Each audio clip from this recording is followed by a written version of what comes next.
Have you guys ever been in a situation where when you were younger and you were watching, a certain movie or watching a certain TV show, you didn't really understand what was going on around the time? Because obviously, you're watching the movie or TV show to have fun, to pass time, so it can entertain you. But as you get older and you rewatch that said TV show or film, you start getting a better understanding of exactly what was going on around that time.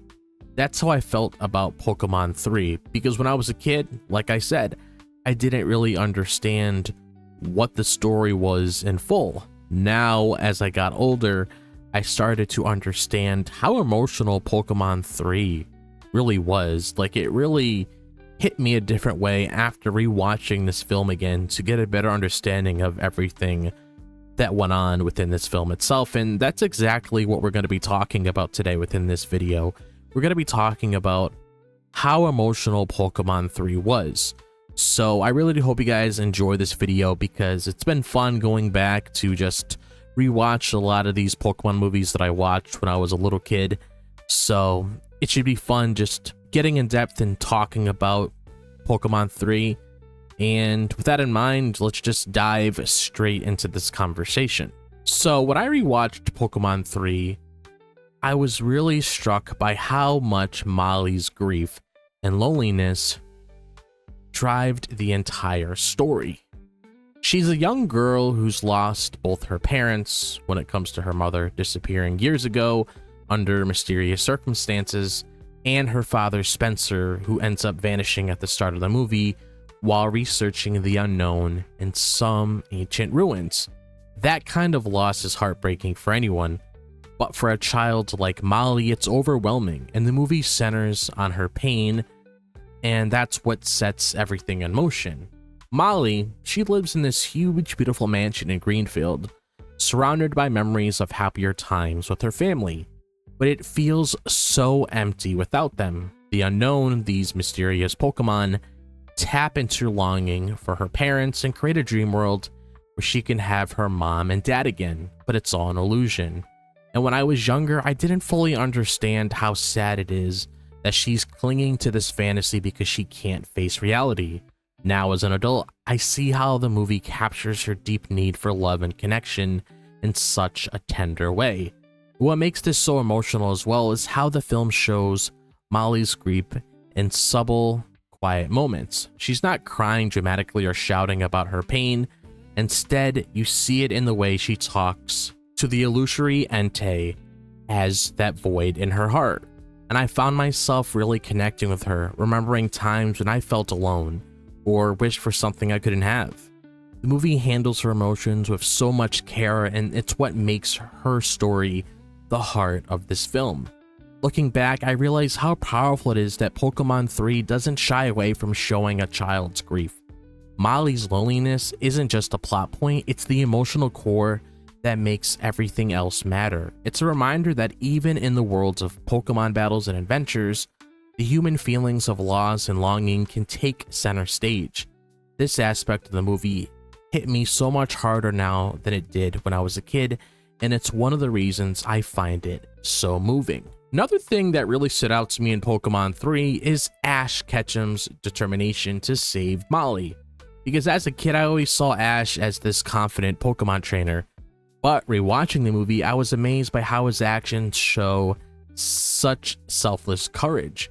He's not just fighting to stop the chaos in Greenfield, he's trying to reach a little girl who's lost in her own grief.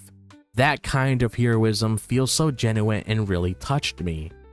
From the moment Ash learns about Molly's situation, he's completely committed to helping her.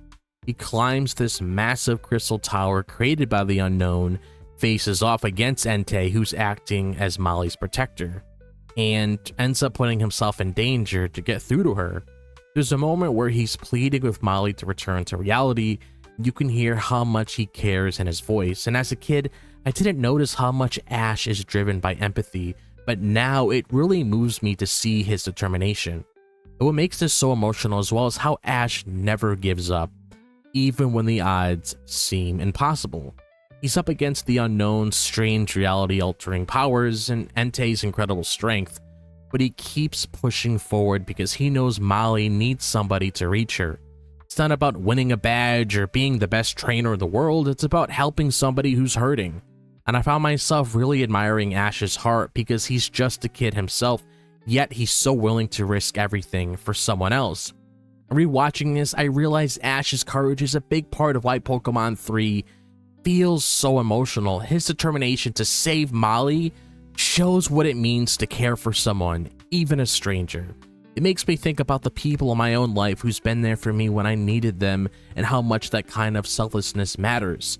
Ash's journey in this movie isn't just about action, it's about compassion, and that's what makes it so powerful to me. And the ending of Pokemon 3 is where the emotions really hit me, and I didn't appreciate how bittersweet it is until I watched it again.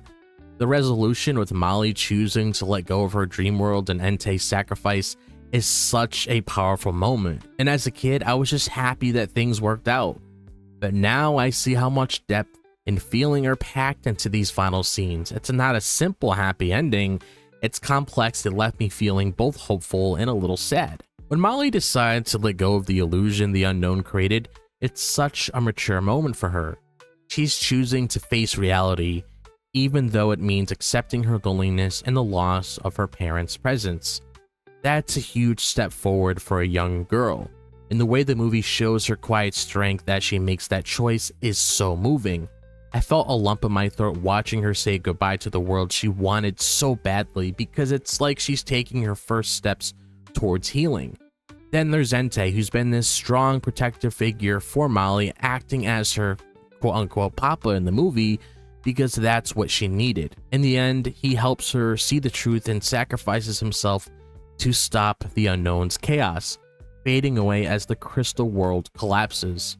That moment when he disappears is so understated but so powerful because he was created for Molly's wish for a father, and I didn't expect to feel so much for a Pokemon, but knowing he existed to protect her and then gave himself up for her sake really got to me.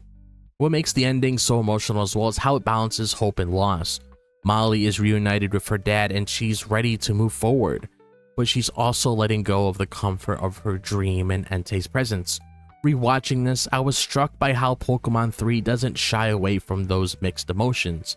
It's a story about growth and moving on even when it's hard, and that's why the ending feels so meaningful. It's one of the reasons this movie is so much more emotional than I remembered.